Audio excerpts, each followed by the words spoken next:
Welcome to the Fundamentals of Climate Change and Economics, Part 2. Now, in this lecture, you will understand the impact of climate change. We have in the earlier part, we have understood the meaning of climate change. Now we will understand the impact of climate change. To understand the various preventive and adaptive measures and strategies to combat climate change, to visualize and understand the economic analysis of climate change, and understand the role of discount rates. As far as the economics is concerned, we will understand the discount rates, role of discount rates in understanding climate change. To comprehend the drawbacks of cost-benefit analysis, which usually the economists deal with to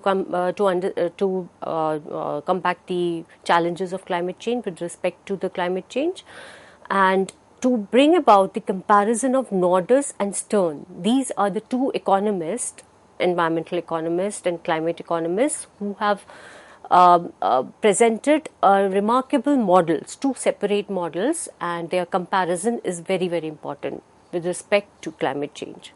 To comprehend the comparison as well as to understand the differences between them, the concept of climate change and inequality, how climate change will bring about inequality across nations, and also to understand climate justice, the term climate justice. Now we move on to the responses of global climate change. Onset of climate change demands the preventive and adaptive measures. What are preventive and adaptive measures? These are actions designed to reduce the extent of climate change by reducing the projected emissions of greenhouse gases, while adaptive measures and adaptive strategies are designed to reduce the magnitude of risk of damages from the global climate change. So these are slightly different two ways of dealing with climate change challenge. What is the impact of climate change? Losses of land area, including the beaches and wetlands because of high sea level rise, loss of species and the forest area, disruption of water supplies to the cities and agriculture, increased air conditioning cost, the places where they are becoming colder or somewhere warmer, and health damages and deaths from heat waves, spread of tropical diseases, etc., loss of agriculture output due to drought. However, there are certain benefits also. Benefits from climate change could include increased agricultural production in the cold climates, lower heating costs because some areas will become cold, fewer deaths from the exposure to cold. So these are few negative effects also, positive effects also, which are benefits. Now, if we look at these, you're able to see the screen, there are basically four different types of possible effects the climate change will bring about, and the degree to which they will bring about are mentioned here. So if the climate change or the temperature increases by 1 degree, what are the impacts related to these four variables? And if on extreme it is 5 degree, then what are going to be the impacts of these variables? Now, less predictable, there are certain disruptions of weather patterns with increased frequency of hurricanes, droughts, and other extreme weather events. Sudden major climate change such as shift of Atlantic Gulf Stream, which could change the climate of Europe, and it may become like Alaska. So these are extreme conditions. Now we should understand the positive feedback effects also, such as increased release of carbon dioxide from warming the Arctic tundra, which would speed up the global warming. What is feedback effect? It occurs when an original change in a system causes the further changes and either reinforce the original change. So a feedback effect can be a positive feedback effect and it could be a negative feedback effect. Given these uncertainties of expected global warming, because one cannot predict that what is going to come next, as we have seen the list of disasters which happened in the month of June in the last session, we saw that these are unpredictable and the extent of loss is also unpredictable. These uncertainties about the expected global warming in the next century, some economists have attempted to place the analysis of global climate change in the context of cost and benefit analysis. That is called a CB analysis. A tool, that policy analysis, that attempts to monetize all the cost and benefit associated with the proposed action related to climate change.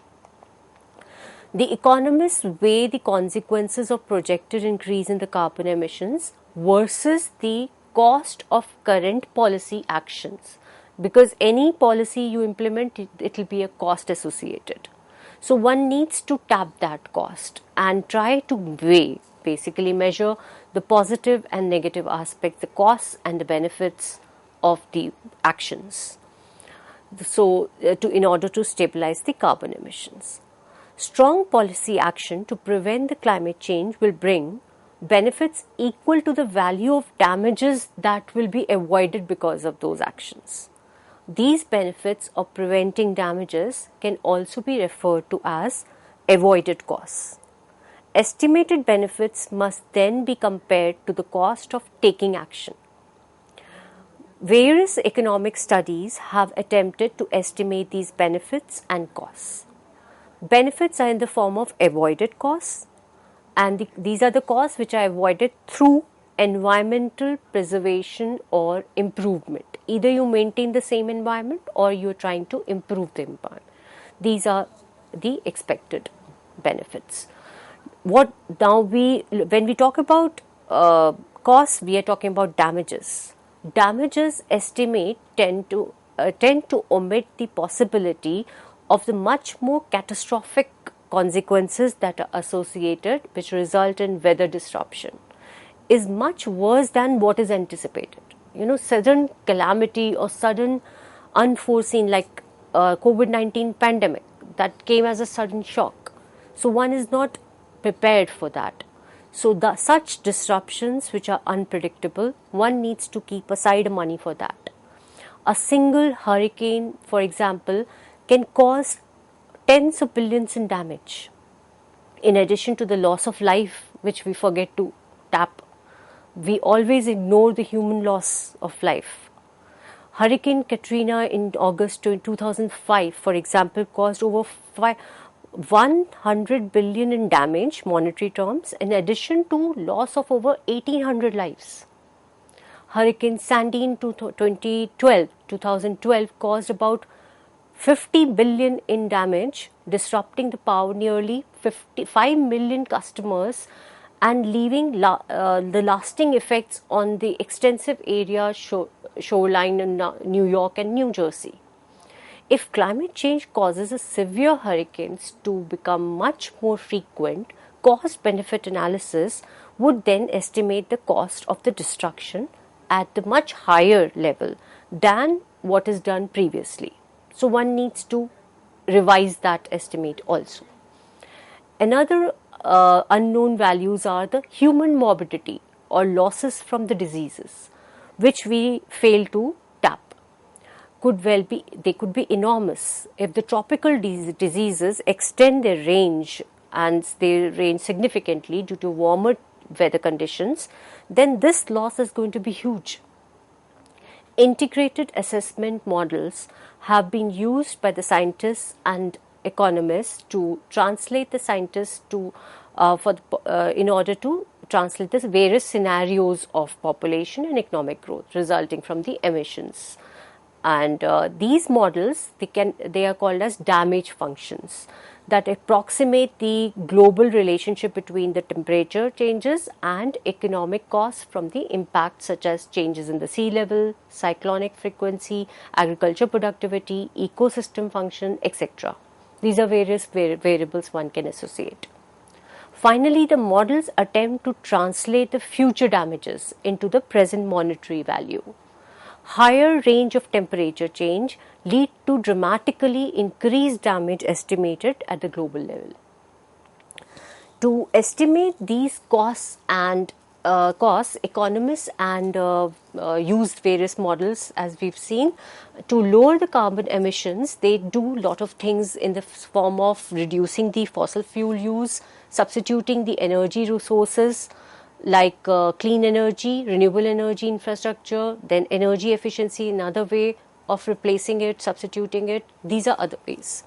Economists calculate a measure of marginal abatement cost, which is the cost of reducing one additional unit of carbon for various measures such as energy efficiency, shifting the solar to solar power and avoided deforestation. So one needs to tap all these costs into account when it comes to reducing carbon emissions. Some of these measures are low cost, while some of them are negative cost. Why negative cost? Because the meaning is that it is bringing about net economic benefit of reduction in carbon, which will save lives in future. But establishing it today, it is a comparison of cost benefit analysis, and there are models to predict this negative impact on GDP today, but it would be a positive impact later. One summary of the broad study is also called as meta-analysis, found that estimates of impact of GDP would vary based on the assumption about the possibilities for substitution of new energy sources, technological learning, and general economic flexibility. Now, one should know what are future costs and benefits associated. If the costs and benefits of an aggressive carbon abatement policy are both in the range of several percentage of GDP, how can we decide what to do? Much of it depends upon the evaluation of future costs and benefit, because today it's a cost, but later it's going to be a benefit. The cost of taking action must then be borne today for the future. And the benefit of taking an action, which is the avoided cost and damages, are further in the future. Our task is now to decide today how to balance that future cost and benefit. Future costs and benefits are expected to occur in the future, usually compared in the present cost through discounting. So this term discounting is very critical when it comes to cost benefit analysis and climate change challenges from the economics point of view. This discount rate is the annual rate at which future benefits and the costs are discounted relative to the current benefits or costs. The economists evaluate the future costs and benefit by the use of discount rate. These are implicit value judgments associated with discounting. So the uncertainties which are associated are all hidden in that discount rate. Got it? So this suggests that we should consider some alternative approach, including the techniques that are incorporated in ecological as well as economic costs and benefits. Economic studies deal with the cost benefit analysis, and different conclusions come on the basis of assumptions. Now, William Nordhaus, as the name is phenomenally very famous climate economist, economic policies, according to him, optimal economic policies to slow the climate change involve modest rate of emission reduction in the near term, followed by increasing reduction in the medium and the long term.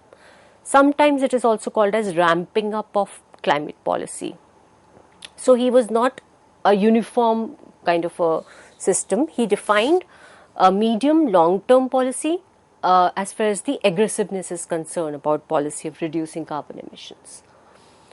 The amounts that people are willing to pay to avoid the life-threatening risk in the future and are willing to accept the low human life values tend to assign the developing nations with a methodology that is called as a value of statistical life. That depends on monetary measures such as income, contingent valuation, etc. So, since many of the serious impacts of climate change will be experienced in the developing nations because they are economically weak, and this economic valuation is a bias, clearly raises both analytical and moral issues. The issues of uncertainty central to the cost-benefit analysis. Damages which estimate tend to omit the possibility of much more catastrophic consequences. And if the weather disruption is worse, than anticipated, then the damage estimates they fall short. If the climate change causes severe hurricane to become much more frequent, cost-benefit analysis would have an estimate of cost destruction at a much higher level than what we have previously been doing. Another unknown problem is that human morbidity, loss of disease, because of loss of life due to diseases, could never be tapped. If the tropical diseases extend to the range and then damage functions, they fail to tap this particular loss of life. Finally, the models attempt to translate the future changes, and they fail to do that in most of the cases. According to earlier ramping up effect, now if you compare the Nordhaus effect from the Stern, climate change is a serious global threat. According to Stern's review, they assess the wide range of evidence on the impact of climate change and on the economic cost, number of different techniques he suggested. From these perspectives, the evidence was gathered by Stern review, and it leads to a simple conclusion that the benefits of strong and early action far outweigh the economic cost of not acting. So, using the result of formal economic models, Stern estimates that if we do not act today, the overall cost and the risk of climate change will be equivalent to losing at least 5% of global GDP this year and forever. So, if the wider range of risk and impact is to be taken into account and estimated, then the damage could rise to 20% of GDP and more. In contrast, the cost of action reducing the GHG emissions to avoid the worst impact of climate change can be limited to around 1% of global GDP this year. This benefit ratio, cost-benefit ratio, or you can say benefit/cost ratio, should be at least 5:1, implies that the strong economic case for immediate and major action, policy action, as opposed to the slower ramping up of Nordhaus. So this is the difference between Nordhaus and Stern. So Stern is an aggressive policy action today, and while smoother and moderate action is being recommended by Nordhaus. One major issue with the choice of discount rate is valuing the future costs and benefits. Present value of long-term stream of benefits or costs depends on the discount rate. A high discount rate will lead to a low present valuation of benefits, definitely, and that mainly is the long term, and a high present valuation for the short term cost. A low discount rate will lead to a higher present valuation for a longer term benefits. So, low discount rate basically thinks that your loss is not going to be that larger. So, you will have a longer term benefits. The estimated net present value at an aggressive abatement policy will thus be much higher if we choose a low discount rate. Present value will be much higher, but if the discount rate you choose to be lower. So Stern's approach gives much greater weight to a long-term ecological economic effects. It uses a low discount rate of 1.4% to balance the present and the future costs. Thus, even though the cost of aggressive action appears to be higher than the benefits for several decades, the higher potential of long-term demands sway the balance in the favor of aggressive action today. So he's always in the favor of aggressive action today. These are the significant both for the monetary and non-monetary impacts. In the long term, damage to the environment from global climate change will have significant negative effect on the economy too. But the use of standard discount rate has the effect of reducing the present value of the significant long-term future damage to the negative insignificance. Another difference between the two studies is the treatment of uncertainty. Stern's approach gives a heavier weighing to the uncertainty, but potential catastrophic impacts, because it is inbuilt in its study that in future you are going to have potential catastrophic impacts. This reflects the application of precautionary principle by Stern. What is precautionary principle? It is the view that policies should account for uncertainty by taking steps to avoid the low probability but catastrophic events. If a particular outcome of a catastrophic event, even though it seems to be unlikely, the strong measures should be taken to avoid it. So it is preparing us for the cases like COVID-19 pandemic and hurricanes and the devastating series of impact of month of June in 2022, as we've seen in the last lecture. This principle, which has become much more widely used in the environmental risk management, is specifically important for global climate because of the many unknown but potentially dangerous and disastrous outcomes. A third area of difference that is concerned is the economic cost of action to mitigate the climate change. Measures taken to prevent the global climate will always have an economic impact on GDP, consumption and employment, which explains the reluctance of the government to take any appropriate action today. But to reduce a significant amount of carbon emissions to have a better future. Stern Review conducted a comprehensive review of economic models of cost of carbon reduction.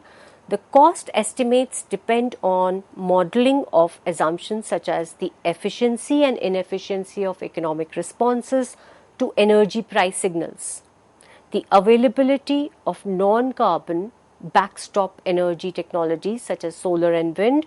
They can replace the current energy sources, specifically the fossil fuels.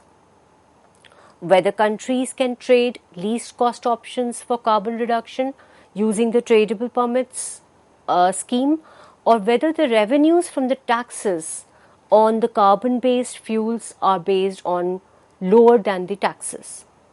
They can be used to lower the taxes, the existing taxes. Whether the external benefits of carbon reduction, including the reduction in the ground level, are air pollution and taken into account or not, these are the assumptions one should take before coming to any conclusion. Depending on these assumptions are made, policies of emission reduction could range from minimalistic approach to slightly reducing the drastically carbon emissions as 80% or more. So while framing the policies, one should take into account all the measures and all the assumptions, aspects or all the variables must be considered. While Norders and Stern may differ from the carbon tax point of view, carbon taxes should be imposed to ramp and steep up the hill and at an appropriate discount rate for converting the anticipated future damages to the present terms. This debate is progressively less relevant as they both agree that the steepness of this ramp would increase with the model sophistication and further delay of the carbon tax. As you keep on delaying carbon tax, this steepness will aggravate. So what is climate tipping point and surprises? A small note on that. A feedback loop occurs when an initial change such as warmer temperature produces changes in the physical processes, which then amplify and lessen or sometimes lessen the initial effect. It is a response that increases the original effect, which is called as a positive feedback loop, a response that reduces the negative feedback loop. So all depends on the dynamics of all these variables which we have talked about. What is going to happen in future? Because we are taking action on certain things which we are expecting in future, not today. So the action needs to be taken today to prevent what is going to be unexpected in future. So we have to take in, so that is why we need to talk about the feedback loop, whether it is going to be a positive or negative. An example of positive feedback loop is when the warming leads to increased melting of Arctic tundra, releasing carbon dioxide and methane, which add to atmospheric greenhouse gases accumulation and speed up the warming processes. That becomes a positive feedback loop. Recent studies suggest that the warming is occurring faster than the most scientists have predicted. This is leading to the increasing concern of potential for runaway feedback loops, and we may be near certain climate tipping point also, which once exceeded have a potential catastrophic effect. So what it has to say is that there is a certain climate tipping point, and if we reach across that, then we do not have anything more than a catastrophic effect or disaster. Now, quickly going through the climate change and inequality, what is the relationship between them? The effect of climate change will fall mostly, in fact heavily, on the poor countries of the world, such as Africa will be facing a compromised food production situation and water shortages, while coastal areas of South, East and Southeast Asia will be at a great risk of flooding. Tropical Latin America will see a damage of forest and agriculture areas due to drier climate, while in South America, changes in precipitation pattern will lead to disappearance of the glaciers, will significantly affect the water availability. Richer countries may have the economic resources to adapt to many of the effects of climate change, while the poor countries will be short of the resources. Especially, they will have to rely on new technologies, which will raise the fundamental issue of environmental justice. It is environmental justice, the fair treatment of people regardless of the race, color, region, national origin or income with respect to the development, implementation and enforcement of environmental laws, regulations and policies. Concept of climate justice originates from there. It is the term used for framing the global warming as an ethical and political issue, rather than one that is purely environmental or physical in nature. Principle of climate justice implies an equitable sharing of both the burden of climate change and the cost of developing policy responses. If all the costs are evaluated in the monetary terms, a loss, for example, 10% GDP for a poor country is likely to be much less measured in the dollars than a loss of 3% of GDP in the rich country. Thus, the damage from the climate change in the poor country, which may be a large as percentage of GDP, would receive relatively a little weight because of losses are relatively small in the dollar terms. Stern Review asserts that the disproportionate effects around 11 to 14% of global GDP annually, and the weighing is very important as well as the 20% globally. So one should have a justice related to this climate change. Climate stabilization policy or reducing the fossil fuel use will also be is also related to the climate justice. This means that the climate stabilization rather than economic optimization of cost benefit should have a goal of reducing the carbon emissions equitably. So finally, total emissions need to fall essentially to zero in the second part of the 21st century. This could likely mean that to achieve substantially increase of the global absorption of carbon dioxide, possibly through expanding the forest, modifying the agriculture techniques and drastic emission carbon reductions. So this is all about climate change and economics. Thank you so much for listening.